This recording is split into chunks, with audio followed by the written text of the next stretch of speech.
Bonjour et merci de recevoir le pain de vie chez vous.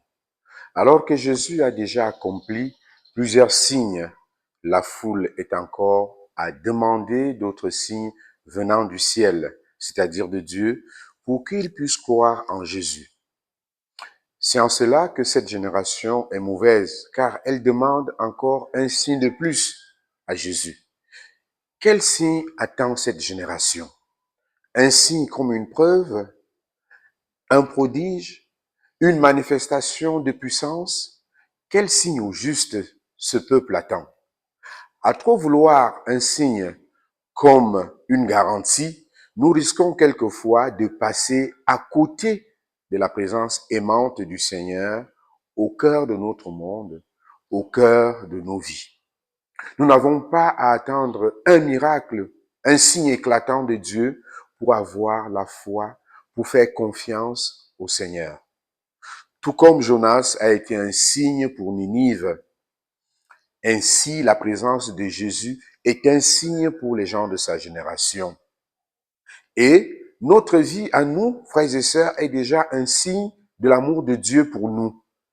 Le signe ultime de Jésus pour cette génération sera bien sûr celui de sa mort et sa résurrection sur la croix. C'est ainsi que l'amour qu'il renouvelle chaque jour pour chacun de nous devrait nous suffire pour avoir la foi, pour lui faire confiance. Il nous faut alors nous convertir. La conversion dont il est question ici n'est pas seulement un changement de comportement extérieur, mais plutôt un changement de regard, à déplacer le centre de gravité de notre vie spirituelle. Cette conversion consiste à passer d'une foi fondée sur les signes extérieurs à une foi basée sur la relation intérieure avec Dieu. Alors, ce temps de carême est un temps propice à cette conversion, à ce déplacement intérieur. Il s'agit de repérer dans nos vies les points d'endurcissement, de fermeture de la conversion, pour nous ouvrir à la grâce de Dieu afin d'être transformés, renouvelés et vivre heureux. La conversion est une nécessité continuelle dans nos vies. Nous ne devons jamais nous arrêter de nous convertir de manière intérieure et extérieure. Jésus veut nous dire que tous les signes que nous cherchons sont déjà dans les activités ordinaires de la vie. Jésus nous invite alors à croire sans voir nécessairement de grands signes extraordinaires de la présence agissante de Dieu, à accueillir la présence de Dieu dans la simplicité du quotidien.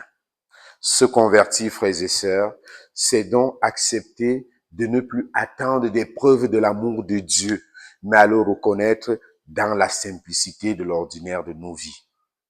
Oui, mes chers amis, Dieu, à travers le Christ, s'est manifesté en nous. Et la présence du Christ est un signe visible de l'amour de Dieu. Puissions-nous aujourd'hui accueillir cet amour et nous laisser mouvoir par cet amour pour que nous soyons en chemin vers notre propre salut. Que le Seigneur nous accorde la grâce aujourd'hui de le suivre sans attendre nécessairement qu'il y ait un signe éclatant, un signe extraordinaire de sa présence dans notre vie. À tous et à chacun, nous souhaitons une très belle journée.